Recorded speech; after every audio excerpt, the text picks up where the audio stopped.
Delimitation கண்டிப்பாக நடந்தே ஆகணும். அப்போது மக்கள் தொகை அடிப்படையில் தொகுதி மறுசீரமைப்பு செஞ்சால் நம்மோட எம்பிக்களுடைய பிரதிநிதித்துவம் பாதிக்கப்படும். இதை உணர்ந்து தான் நம்ம முதல்ல குரல் எழுப்பியிருக்கிறோம். இது எம்பிக்கள் எண்ணிக்கை சார்ந்த பிரச்சனை மட்டும் கிடையாது, நம்ம மாநிலத்துடைய உரிமை சார்ந்த பிரச்சனை. அதனால தான் தமிழ்நாட்டில் இருக்க அனைத்து கட்சிகளையும் அழைச்சி கூட்டம் நடத்தணும். பாஜக தவிர மற்ற எல்லா கட்சியினரும் ஓரணியில் நின்று நியாயமான தொகுதி மறுசீரமைப்பு வேண்டும்னு ஒரு தீர்மானத்தை நிறைவேற்றணும். அதில் இந்த தொகுதி மறுசீரமைப்பால் பாதிக்கப்பட உள்ள மற்ற மாநிலங்களையும் ஒருங்கிணைச்சு போராட வேண்டும்னு முடிவெடுத்தோம்.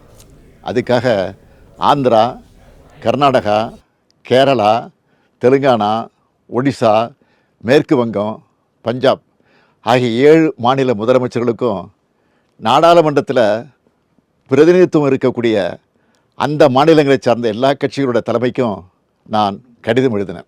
அந்த கடிதங்களை ஒரு அமைச்சர் மற்றும் ஒரு எம்பி அடங்கிய குழு அவங்கள நேரில் சந்தித்து கொடுத்து விளக்கம் அளித்தாங்க.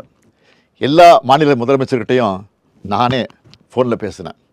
இதை தொடர்ந்து சிலர் நேரடியாக வர்றதாகவும் சிலர் ஏற்கனவே ஒத்துக்கிட்ட நிகழ்ச்சிகள் காரணமாக தங்களுடைய பிரதிநிதிகளை அனுப்புகிறதாகவும் சொல்லியிருக்காங்க. இந்த முதற்கட்ட ஆலோசனை கூட்டம் நாளை மார்ச் 22 சென்னையில் நடக்க இருக்கு. இப்போது எதுக்கு இந்த கூட்டத்தை நடத்தணும்னு சிலர் கேட்குறாங்க. தொகுதி மறுசீரமைப்பால் நம்ம தமிழ்நாடும் நம்ம அழைச்சிருக்கிற மாநிலங்களும் பாதிக்கப்பட்டால் இந்திய நாட்டில் கூட்டாட்சிக்கான பொருளே இருக்காது, ஜனநாயகத்துக்கான மதிப்பே இருக்காது. நாடாளுமன்றத்தில் நம்முடைய குரல்கள் நசுக்கப்படும், நம்முடைய உரிமைகளை நிலைநாட்ட முடியாது.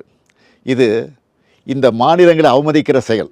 எனவே மக்கள் தொகையை கட்டுப்படுத்தி சிறப்பாக செயல்பட்டு நாட்டோட வளர்ச்சிக்கு பங்களித்த மாநிலங்களுக்கு ஒன்றிய அரசு தண்டனை கொடுக்கக்கூடாது.